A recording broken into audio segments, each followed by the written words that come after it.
Halo, assalamualaikum warahmatullahi wabarakatuh. Apa kabar rekan-rekan semua? Ketemu lagi dengan saya Wahyono.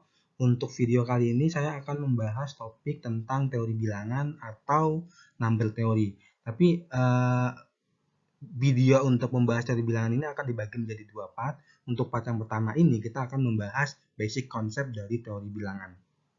Kita akan membahas hal-hal yang dikaitkan dengan integer ya. Integer itu adalah bilangan bulat dan beberapa properties di dalamnya. Jadi memang kita akan membahas tentang integer atau bilangan bulat, kemudian beberapa properties di dalamnya. Nanti ini akan sangat berguna ketika kita memecahkan sebuah permasalahan algoritma ya.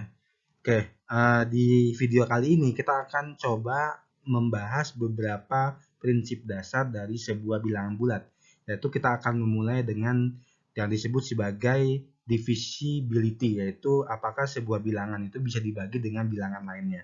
Kemudian kita juga akan membahas terkait dengan greatest common divisor, ini yang disebut sebagai faktor persekutuan terbesar.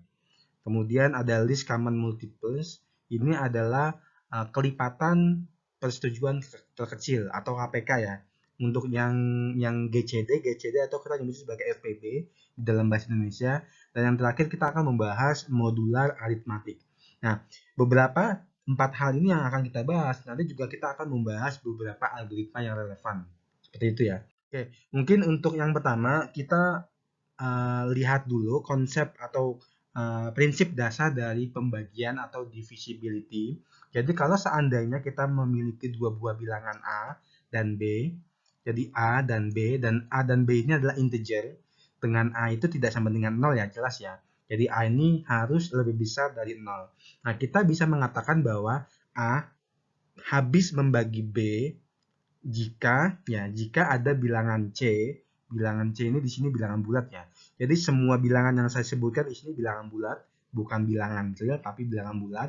Jadi A dan B ini adalah integer, dengan A itu tidak sama dengan 0, kita dapat mengatakan A habis membagi B jika ada integer C, sehingga B itu sama dengan A dikalikan dengan C. Seperti itu ya. Jadi B sama dengan A dikali C. Kalau kita mendapatkan nilai C, nilai A kali C sama dengan B, berarti artinya adalah B habis dibagi oleh A, seperti itu ya. Nah, jadi di sini juga kita bisa mengatakan bahwa jika A habis membagi B, maka A merupakan faktor dari B, gitu ya. Kemudian B itu juga merupakan hasil dari multiplication dari A, seperti itu. Nah, kemudian notasi ini biasa kita menggunakan lambang seperti ini ya. Jadi kalau kita memiliki dua lambang seperti ini, A garis tegak B, ini artinya adalah A habis dibagi B habis dibagi A, atau sama saja dengan A habis membagi B, seperti itu ya. Nah, sebaliknya kalau seandainya ada A yang tidak habis membagi B, maka kita menulisnya menggunakan simbol seperti X ini ya. Jadi AX, ini bukan X ya, ini artinya adalah A tidak habis membagi B, seperti itu ya. Nah, itu konsep dasarnya. Nah, kita akan lihat beberapa teorema di dalam pembagian bilangan bulat. Nah, ini ada tiga teorema yang sebenarnya adalah prinsipal sangat dasar sekali. Nanti ketika kita akan menentukan GCD atau mungkin FPB, KPK, atau mungkin kita ingin menentukan hal-hal lainnya yang terkait dengan teori bilangannya. Jadi kita lihat yang pertama. Jika A habis membagi B, kemudian A habis membagi C, maka bisa dipastikan bahwa A juga akan habis membagi B dan membagi C. Ini jelas ya. Karena kalau kita lihat kalau A ini habis membagi B, A habis membagi C, maka ketika kita menambahkan B plus C, ini sama saja dengan A habis membagi B plus C ya. Ini perlu diketahui ya. Terus kemudian contohnya misalnya 3 ini habis membagi 6, jelas ya. Kemudian 3 habis membagi 9. Nah, ketika kita menambahkan 6 dengan 9 jadi 15, maka itu bisa dipastikan 15 itu habis dibagi 3. Ini adalah teori yang pertama. Jangan lupa. Jadi ketika ada dua buah bilangan yang sama-sama habis dibagi A, ketika dua buah bilangan ini dijumlahkan, ini dipastikan juga habis dibagi A. Seperti itu ya. Kemudian yang kedua, teori yang kedua, kalau seandainya ada A yang habis membagi B, maka bisa dipastikan A itu juga habis membagi B dikali C. Berapapun nilai C-nya kecuali 0 ya. Ketika nilai C-nya itu tidak sama dengan 0, ya, kemudian B-nya juga tidak sama dengan 0, kalau A habis membagi B, maka A itu dipastikan juga akan habis membagi C. Ini pasti ya. Untuk semua bilangan bulat C, kecuali 0. Nah, misalnya kalau A-nya 5, B-nya 10, maka bisa dipastikan bahwa 5 ini akan habis membagi 20, membagi 30, dan membagi 40. Seperti itu ya. Kemudian yang terakhir, jika A habis membagi B, kemudian B habis membagi C, maka bisa dipastikan bahwa A ini juga habis membagi C. Seperti itu ya. Jadi kalau seandainya 4, ini sebagai contoh, 4 ini habis membagi 8, kemudian 8 habis membagi 24, maka bisa dipastikan 4 juga habis membagi 24. Nah, ini 3 teorema yang ada dalam konsep divisibility gitu ya. Ini hanya berlaku untuk bilangan bulat. Oke, kemudian konsep selanjutnya jelas ini teman-teman sudah akan ngerti bilangan prima ya. Bilangan prima itu didefinisikan sebagai bilangan yang hanya bisa dibagi oleh 1. Jadi bilangan ini harus lebih besar dari 1 dan hanya bisa dibagi habis oleh 1 dan dibagi habis oleh P dirinya sendiri gitu ya. Jadi bilangan prima itu cuma bisa dibagi 1 atau bilangan itu sendiri ya. Itu bilangan prima. Nah, kalau seandainya ada sebuah bilangan yang bukan prima, tapi dia lebih dari 1, kita nyebutnya sebagai bilangan komposit.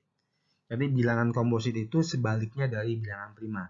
Kalau bilangan prima itu hanya bisa dibagi 1 dan P, sedangkan bilangan komposit bisa dibagi selain 1. Seperti itu ya. Terus kemudian di sini juga perlu diketahui bahwa setiap bilangan berapapun, bilangan bulat berapapun, itu sebenarnya adalah perkalian dari beberapa bilangan bulat. Ini dipastikan. Misalnya 4. 4 itu kan bilangan komposit ya. 4 itu bilangan komposit, otomatis 4 itu merupakan hasil perkalian 2 dikali 2. 2 itu adalah bilangan prima dan 2 itu adalah bilangan prima. Contoh lainnya adalah 6. 6 itu adalah hasil perkalian dari bilangan 2 dikali 3. 2 itu bilangan prima, 3 itu juga bilangan prima gitu ya. Kemudian 10. 10 itu juga merupakan perkalian dari 2 dikali 5. 2 itu bilangan prima, 5 itu juga bilangan prima. Jadi, dengan konsep ini sebagai contoh adalah 15 itu merupakan perkalian dari 3 dengan 5. 3 itu prima, 5 itu juga bilangan prima ya. Kemudian 48 juga sama ya. 2 kali 2 kali 2 kali 2 kali 3. Berarti 2 pangkat 4 kali 3. Berarti ini adalah bilangan prima ya. Kemudian 17 juga sama. 17 itu merupakan 17. Nah, kalau kita lihat, kita bisa mengatakan bahwa 15 ini memiliki faktor prima 3 dan 5. Gitu ya. Kemudian 48 memiliki faktor prima 2 pangkat 4 dikalikan dengan 3. Seperti itu ya. 17 itu memiliki faktor prima sama dengan 17 itu sendiri ya. Karena kenapa? Karena bilangan 17 itu merupakan bilangan prima. Nah, 100 itu faktor primanya adalah 2 pangkat 2 dikalikan dengan 5 pangkat 2. Jadi yang ini kita sebut sebagai faktor prima. Ini merupakan salah satu teori bilangan. 512 juga sama ya, 2 pangkat 9. Kemudian 515 juga sama dengan 5 kali 103. Jadi berapapun bilangannya itu merupakan hasil perkalian dari bilangan prima, dari beberapa bilangan prima atau bilangan prima itu sendiri. Seperti itu ya. Oke, kemudian nah ini ada teori lagi yang mengatakan bahwa kalau seandainya n itu adalah composite integer, jadi komposit ini artinya bukan bilangan prima ya. Maka n itu pasti memiliki bilangan prima divisor, pembagi bilangan prima yang nilainya itu pasti selalu lebih kecil atau sama dengan akar N gitu ya. Nah, ini konsepnya sama dengan yang tadi. Jadi kalau N ini adalah komposit, ada beberapa bilangan prima itu yang bisa habis membagi N, tetapi nilai bilangan prima ini pasti akan lebih kecil atau sama dengan N, atau sama dengan akar N. Nggak mungkin lebih besar dari akar N. Misalnya kita coba adalah 12 ya. 12 ini habis dibagi dengan 3, gitu ya. Habis dibagi 3, dan 3 ini adalah bilangan prima. Karena 3 ini bilangan prima, dan kita lihat 3 ini lebih kecil dari akar 12. Akar 12 ini kalau kita lihat ini ada 3, sekian gitu ya. Artinya teori ini memang benar. Nah, itu ya. Terus kemudian tadi juga kita sudah mengatakan bahwa sebuah bilangan komposit itu pasti merupakan perkalian dari sekumpulan bilangan prima. Jadi bilangan P1 dikalikan dengan P2. Di mana nilai P1 dan P2 ini pasti tidak akan lebih besar dari akar N. Seperti itu ya.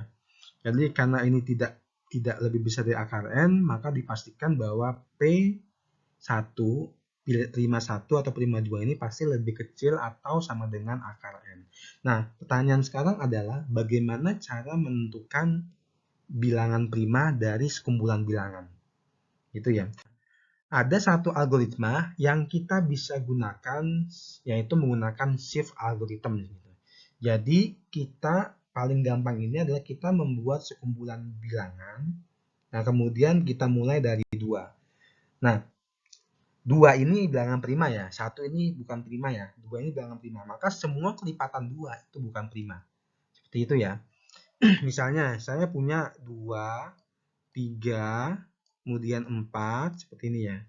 Kemudian 5, kemudian 6, kemudian 7, kemudian 8, kemudian 9, kemudian 10, 11, dan terakhir asumsikan 12 ya. Nah, kita tahu bahwa 12 ini adalah bilangan prima. Seperti itu ya. Nah, ini kursornya ada di sebelah sini ya petunjuknya. 2 ini adalah bilangan prima, otomatis semua kelipatan 2 itu bukan prima. Ini kelipatan 2, ini kelipatan 2, ini kelipatan 2, ini kelipatan 2, dan ini juga kelipatan 2. Begitu seterusnya sampai terhingga. Nah, kemudian sekarang kita pindah. Setelah 2 semua ya. Kemudian kita pindah ke 3. Berarti 3 ini bilangan prima gitu ya. Maka semua bilangan kelipatan 3 itu bukan bilangan prima. Ini ya. Saya ganti mungkin menggunakan yang hijau. Ini prima. Maka kelipatan 3 bukan prima. Kelipatan 3 bukan prima. Kelipatan 3 bukan prima. Dan seterusnya ya. Kemudian kita pindah ke 4. 4 ini sudah dicoret, tadi kita skip. Nah, sekarang kita masuk ke 5. 5 ini berarti adalah bilangan prima. Maka semua bilangan yang lipatan 5 itu bukan bilangan prima. Seperti itu ya. Nah, kemudian 6 ini karena sudah bukan prima, kita skip. Nah, 7. 7 ini adalah bilangan prima karena tidak di skip ya. Berarti semua kelipatan 7 itu adalah bilangan non prima atau bilangan komposit. Nah, proses ini kita lakukan di setiap bilangan. Jadi kalau ada bilangan yang sudah dianggap sebagai prima itu di skip saja seperti itu. Nah, ini yang disebut sebagai shift algorithm. The shift algoritma shift.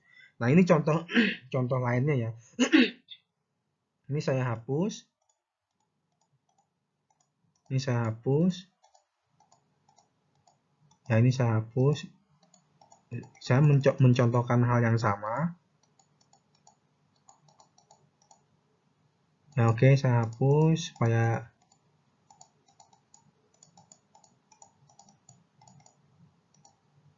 Nah, sebenarnya kan kita ada bilangan 2 sampai 20. Nah, kita ingin tahu bilangan prima mana saja. Berarti kita mulai dari 2 ya. Maka semua yang kelipatan 2 itu bukan prima. Sama ya tadi ya. Kemudian kita mulai 3. Semua yang kelipatan 3 itu bukan prima. Seperti itu ya. Kemudian 5. Semua yang kelipatan 5 bukan prima. Kemudian 7. Semua yang kelipatan 7 bukan prima. Kemudian 11. Kemudian 13. Kemudian 17. Dan yang terakhir adalah 19. Nah, ini adalah cara kerja dari algoritma shift gitu ya. Oke, selanjutnya terkait dengan the division algorithm. Jadi di dalam definisi atau teori ini, asumsikan kita memiliki sebuah bilangan A. A ini adalah integer, bisa negatif, bisa positif, dan D ini adalah positif. Kita bisa memastikan bahwa kita akan memiliki nilai unik Q dan R, di mana R ini pasti selalu lebih kecil atau lebih kecil dari D, dan lebih besar atau sama dengan R.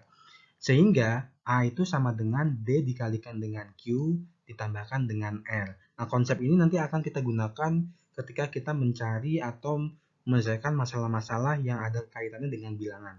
Nah, dari konsep A sama dengan D dikali Q plus R ini, kita bisa mengatakan bahwa D ini adalah pembagi, kemudian A ini adalah yang dibagi, dan Q ini adalah hasil baginya, dan R ini adalah sisanya ya, remainder.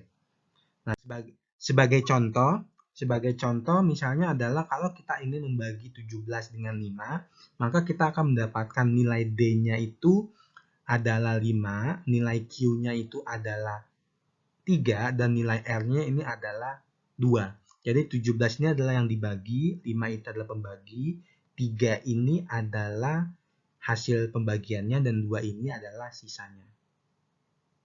Oke, mungkin itu sekilas terkait basic konsep dari teori bilangan.